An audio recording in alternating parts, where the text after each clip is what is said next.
All right, well, good morning. As the 2-month anniversary of the Los Angeles County wildfires approaches this week, I take heart in sharing that we are making steady progress in our efforts to rebuild communities and will continue to share the latest updates with residents on an ongoing basis. The devastation and displacement of Altadena is experienced differently by every resident. Those who've lost their home have different needs than the renters, or those whose houses are still standing but are not yet able to get back into their home. It's important that we keep the needs of all of our residents in mind.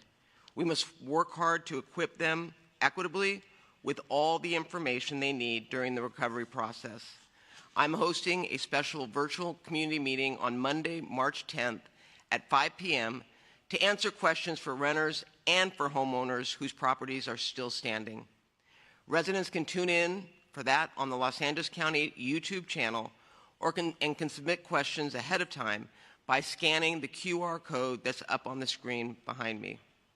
I host weekly community meetings on Mondays that are an important way to stay engaged and informed about the latest recovery resources, but they're not the only way. At recovery.lacounty.gov, new information is added each and every day. I encourage you to check that regularly to get all the resources and forms that you need in one place. One of the newest additions to that site is an interactive graphic that breaks down the debris removal process and timeline. Residents can click through this interactive graphic to learn about the different safety protocols in place and to verify what will be removed and what will not be removed. It's a helpful resource that demystifies the process and helps residents know what to expect after they've opted into the debris removal with the Army Corps. At recovery.lacounty.gov, you can also access the new hazardous tree removal waiver. I know trees have been a hot topic recently in Altadena. Residents deserve a sense of ownership over the entire debris removal process.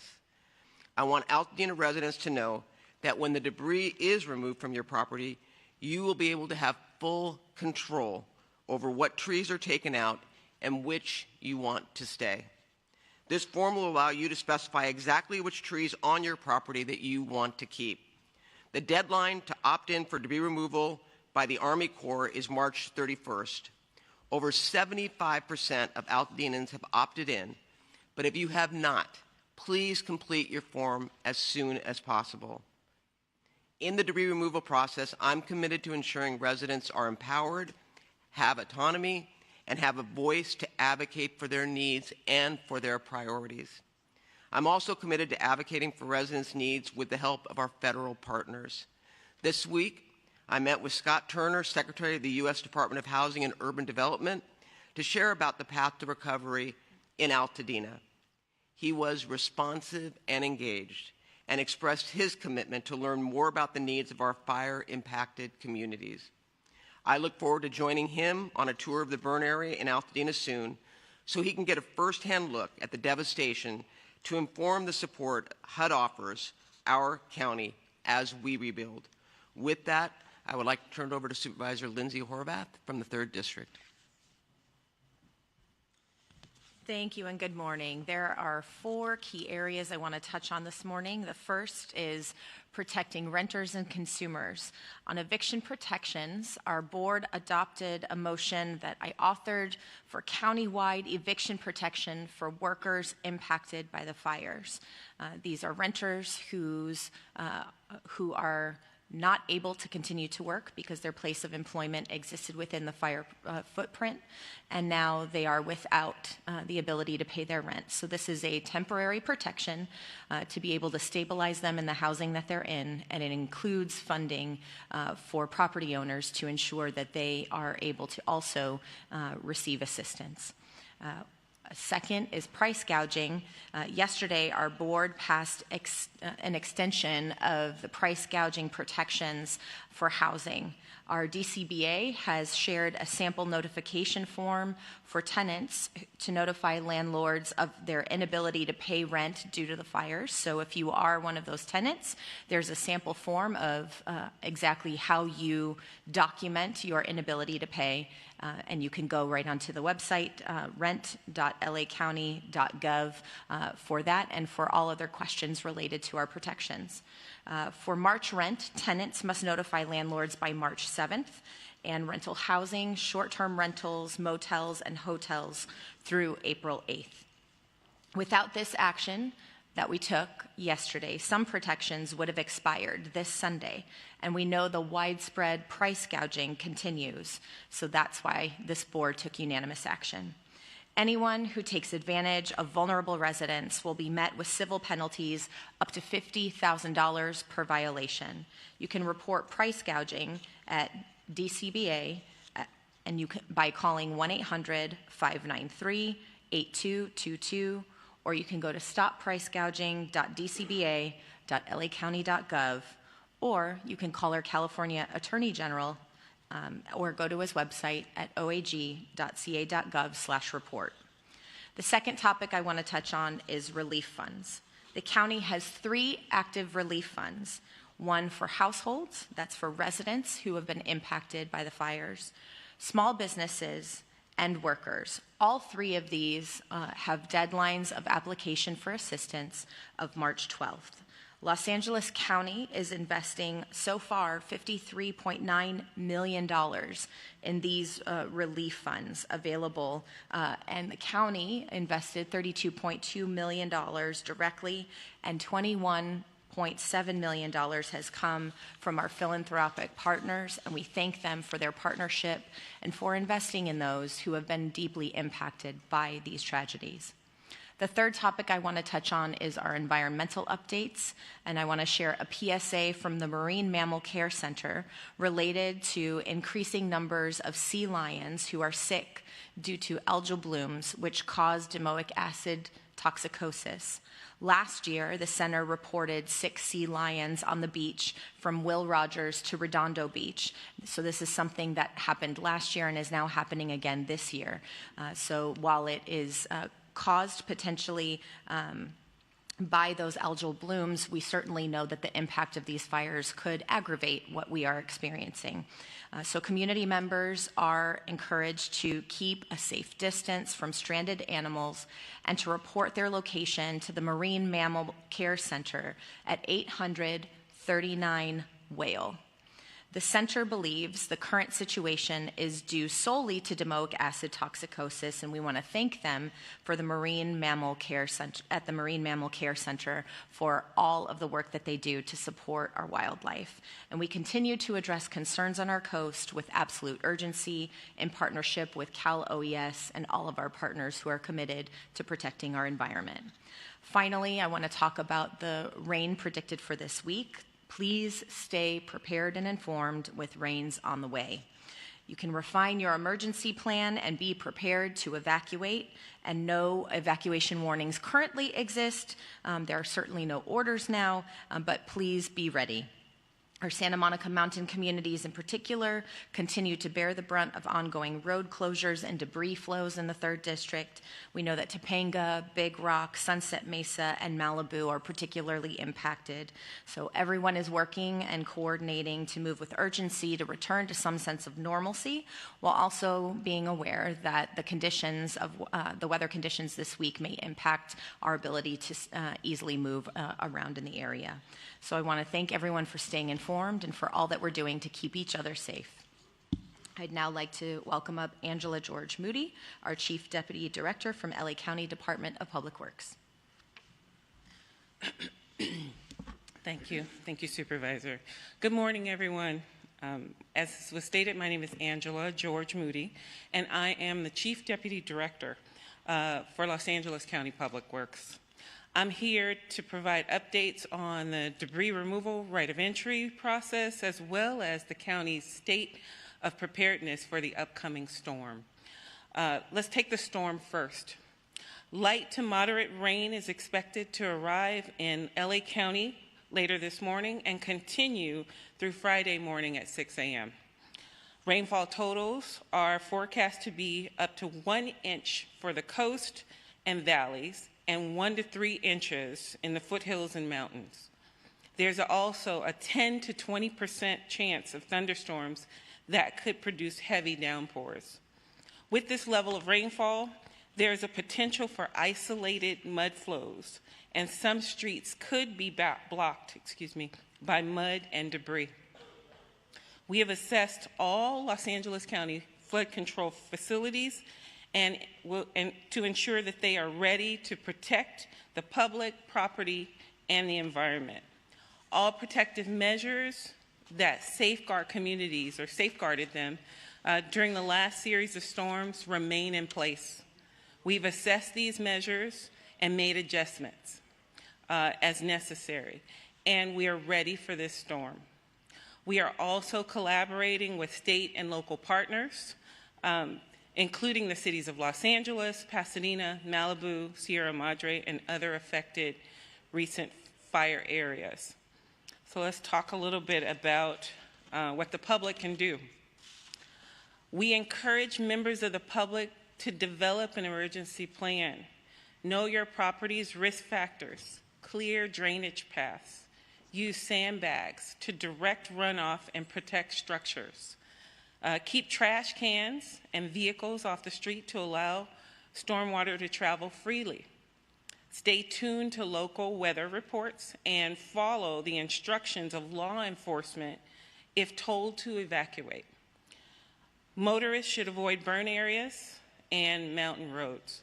Finally, to report any storm-related damage, traffic signal outages, or schedule free mud flow assessments and advice, we want you to call LA County Public Works, our 24-hour dispatch center, at 1-800-675-4357.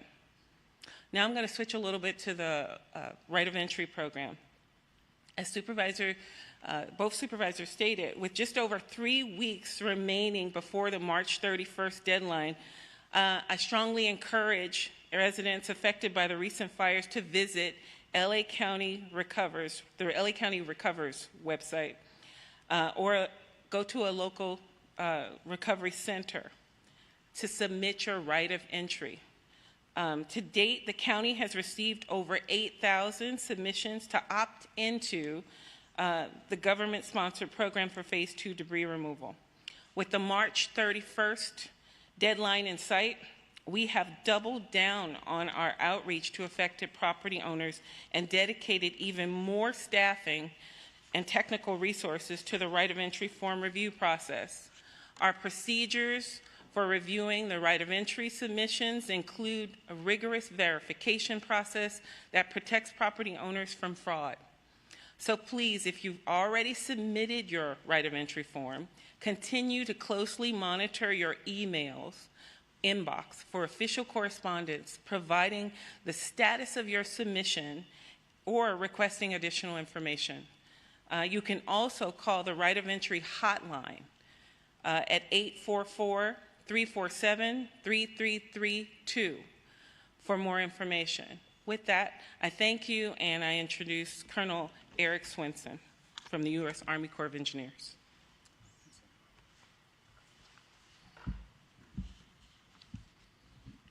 Good morning, LA County.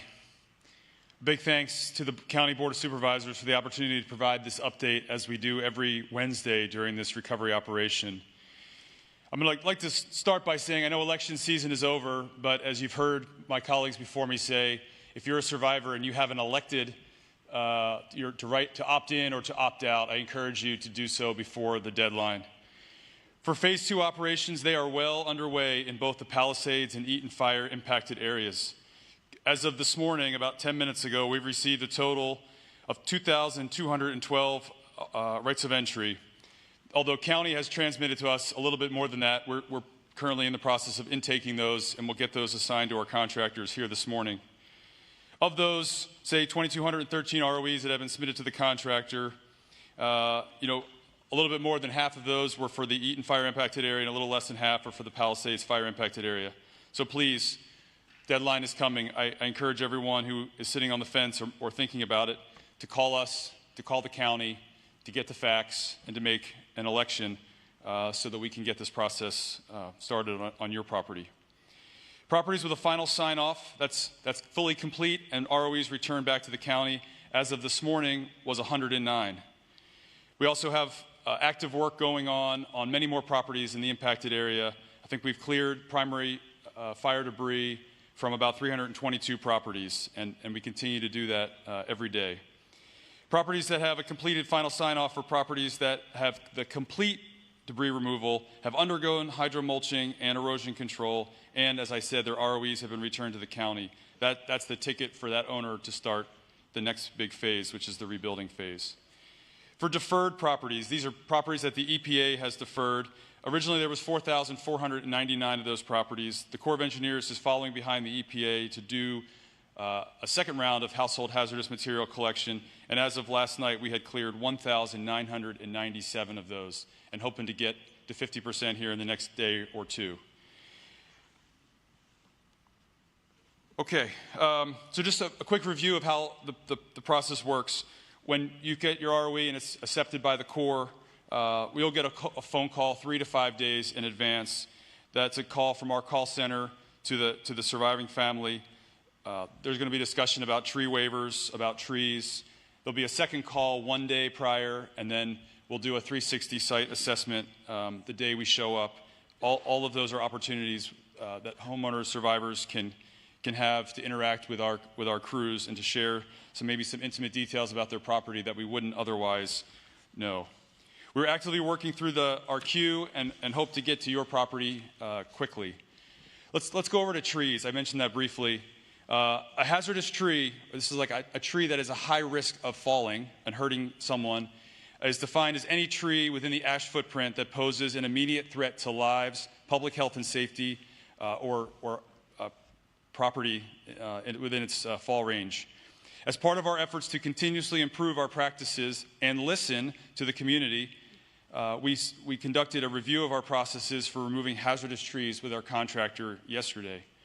We created an additional color marking. It's a yellow dot at the base of the tree along with a yellow ribbon, which signifies that the tree has been waived from the removal process. Last week, I shared that the county was working on that tree waiver, and I'm pleased that is now hot or live on the county website. And also, we will have that with our crews at the 72-hour call, or the 3 to 5 day call, at the 1 day call, and when we show up for the 360 assessment. So there is lots of opportunities for survivors to work with our crews to express their concerns and their desire to keep specific trees that we have deemed to be a high risk and hazardous. Okay, I just want to talk a little bit about spray painting trees and paint on trees. There are members of the community that are self-marking trees in an attempt to try to save them. And I ask you, I urge survivors, do not paint the trees. Toxic paint is harmful to trees. We use a special tree paint.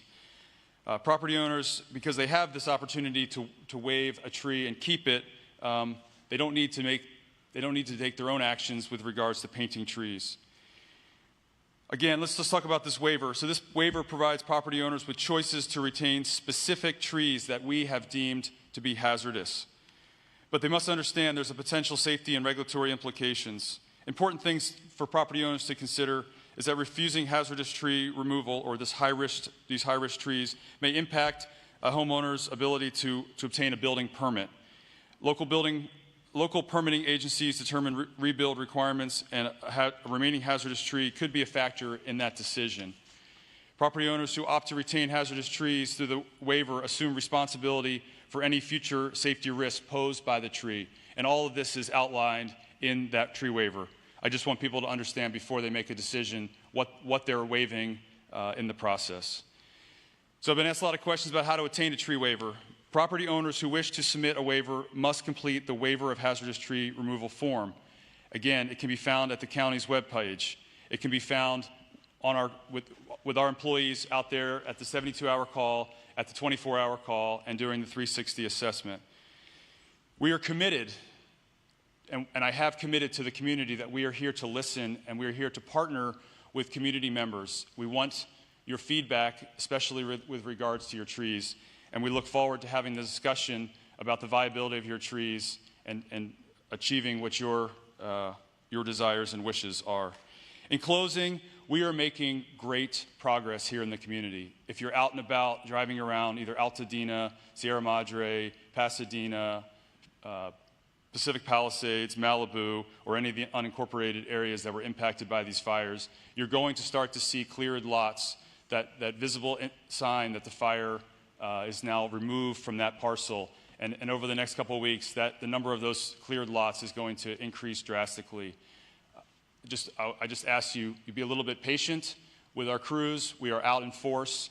Today we should have over 75 primary debris removal crews. These are excavators with dump trucks running to landfills out on the streets. So I just ask everyone to be cautious when out in these roads. We're doing everything we can to ensure the public health and safety, not only for those who are out in the streets with us, but also to make sure we get this fire ash and debris from this uncontrolled lot across both fire-impacted areas into a lined truck and safely on a highway to a permitted disposal facility.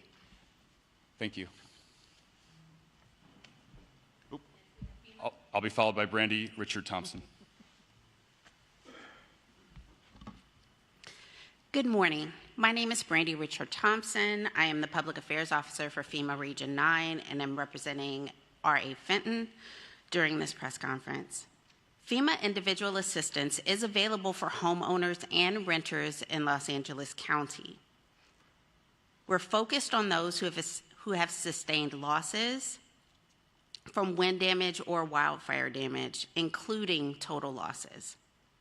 Assistance may cover temporary housing, home repairs, essential personal property replacement, medical, dental, and other disaster-related expenses. Applying takes just 10 minutes and can be done via disasterassistance.gov, the FEMA app, which is available on iOS and Android devices, and our phone number at 1-800-621-3362. You can also visit a disaster recovery center in person, and for many people, this is really important. We have locations at the UCLA Research Park West at 10850 West Pico Boulevard in Los Angeles, and Altadena Disaster Recovery Center at 540 West Woodbury Road in Altadena. Our hours are Monday through Saturday from 9 a.m. to 7 p.m. FEMA assistance includes up to $43,600 for housing assistance, which includes repairs, rental assistance, lodging reimbursement, and up to $43,600 for other needs assistance, which includes personal property, transportation, medical, dental, funeral costs, etc. We've heard from many of you that you have received a letter that says that you are not eligible for assistance. So we want to make it plain what you can do to continue your FEMA application. If you receive a FEMA determination letter stating that you are ineligible, it does not always mean that you are denied assistance. Often, FEMA just needs more information from you. Read the letter carefully. It explains the reason why you were found ineligible and how to appeal that letter. Provide missing documentation to us. This could include insurance settlement details, proof of ownership, or proof of occupancy. You may file an appeal, and appeals must be submitted within 60 days of the date of the letter that you receive from us. You can also visit a disaster recovery center, which I mentioned earlier, and begin the appeals process there. Or call our helpline, again, at 1-800-621-3362. Because we have spoken to so many of you through town halls and conversations that have been sponsored, and you have told us that you need additional information on how to apply for assistance, recognizing that our deadline is March 10th, we have put together a webinar that will occur this evening at 6:30 that you can participate in to learn all of the details that you need to know about the registration process, whether you are registering for yourself, your family, or a house of worship, to help you to understand FEMA's processes. To date, we have provided $83 million in support to survivors in their recovery process. And while we are proud of this number, we understand that many of you who have received insurance settlements or in the process of the insurance process have not received those dollars from us. And so we encourage you to reach out to us at a disaster recovery center, reach out to us at our 1-800 number, or participate in our webinar in order to find out how you can access the assistance that is available to you from FEMA. Thank you so much. Thank you, Ms. Thompson. We'll now transition to question and answer with members of the press. If you have a question, please raise your hand.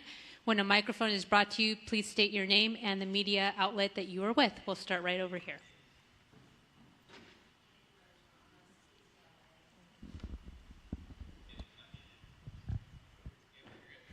Thank you. Annie Rose Ramos, KTLA. This question is for County Supervisor Horvath. What is your reaction to former fire chief's appeal of the mayor's decision to remove her from her role, and your reaction, if any, to the outcome of the city council vote that occurred yesterday? Well, I think she's pursuing what is legally entitled to her, and I think she's going through that civic process, and I support her right to do so. And I think a lot was highlighted as I wasn't able to watch the whole hearing, but from what I saw covered, a lot was discussed during that hearing, and I think that making sure that all of the facts are considered before decisions are made is a critical component. I think that's what we're doing here at the county as part of an after-action report, and I know that's what we're going to do with all of our various departments, and working to make sure that we are improving at the county the processes that we have in place. But you still have the mayor saying one thing and former fire chief Crowley saying another. So to your point, what are the facts? Are you privy to any of them? Who is right, who is wrong? Well, as you know, it is a city process. They have information that is held at the city that is not a county decision. And obviously, they're going to have to determine what their process will be going forward, because people deserve answers to their questions. I know that's why we're doing our process, and I suspect the city will do the same. Thank you. We'll go right here in the middle. Hi, my name is Christy Fajardo. I'm with Fox 11, and I have actually a couple of questions. First, I've talked to some homeowners in Altadena and also some private contractors that are a little frustrated about the homes that were phase 2 deferred. They say that the private contractors can't do the work because they have nowhere to dump it, and they say that they are hazmat certified, and that should be eliminated. Is the county looking at that and trying to make it possible for contractors to do that work? Well, obviously, we're open to making sure the process works, and it's not a perfect science. And so I'm going to defer to the Army Corps of Engineers to advise in terms of that deferral process. Do you have any information on that? Yes, Supervisor. So thank you for the question. As I mentioned, there's 4,499 properties that were deferred from EPA's clearance of household hazardous materials. I'm almost 50% through that backlog, and I know that in some cases, someone who wants to opt out of the program, it's really important for them to get, in order to find a place they'll take their debris, to have that marking that says that the household hazardous materials were collected before they did the opt-out debris removal. So that's a separate process that is managed by either the county in conjunction with the local governments in one of the cities. But we are doing everything we can to help the community get rid of the household hazardous materials, to help properly safeguard, collect, and dispose of the household hazardous materials so that other people can continue to do the process that they want to do. So, Supervisor Barger, you just deferred to the Army Corps of Engineers, and that is actually one of the frustrations that and I will tell you that we are aware of this issue, and our office has been in contact with some of those homeowners, and we are looking at it. But we look to the Army Corps on the deferral process, and if private companies are having a difficult time finding a landfill based on the fact that EPA has not cleared it, we will work with our county agencies to make sure that we streamline that process. Because again, I would prefer that everybody opt in, quite frankly, just for this reason. It makes it a lot cleaner and makes it far easier for us to navigate the difficulty of even getting the debris into the landfills, but we will be working with them. Okay, thank you. And then my other question was, 5 weeks ago when I was here, I asked about the after-action report after Woolsey, and specifically vulnerable and disabled communities. And I was told that all that information would be sent to me. It was not. I also submitted a PRA, and I still have not received it. So I'm wondering if someone would like to address that here. I'll follow up with our county council on the PRA. County council is who manages our Release of Public Records Act request. So I'll follow up after. I remember talking to you about this. So I'll follow up and then I'll get back to you. Thank you. Any other questions? All right, hearing none. Oh, do you have a last one? In the Palisades fire, there has been questions raised about pre-deployment and whether enough firefighters were there. Are there any concerns about that in the Eaton fire now that you've had weeks to look at it? Say that again. I'm sorry. I was focused on the Palisade. In the Palisades fire, we've heard a lot about whether enough firefighters were pre-deployed, whether there are enough engines, and so forth. We haven't really heard that about the Eaton fire, so I'm wondering, do you have any concerns about that? No, I have full confidence in Chief Maroney. Chief Maroney actually at a press conference at the beginning when the fires were out explained his decision in keeping shifts over. Obviously, it was a decision that was based on his concern about the red flag warning, but I'm sure the after incident report will have lessons learned. But in this case, I believe that the decision made by Chief Maroney and his team was the right decision as it relates to the number of boots on the ground that were needed to be prepared. And if you'd like some follow-up, we also have Chief Al Yanagisawa here who can do a one-on-one with you to address that question. Did I see a last hand over here before we wrap? Yeah, I mean, just a follow-up to your statement there. Lindsay, do you have a statement about the decision of what your fire chief at that time did when it came to redeployment? So the county fire chief pre-deployed resources, just as Supervisor Barger said. We worked in partnership with the state to also have statewide resources deployed to this region in advance. And so I know that also our county OEM and our county respective departments were in conversation with the city about what we were doing. So I know that those conversations were happening, and all of our respective county departments were responsive to us and making sure that our office was kept up to date on how they were preparing. Thank you, and that marks the end of our press conference. Thank you so much for joining us. If there's any needs for Spanish speakers, please come to the front.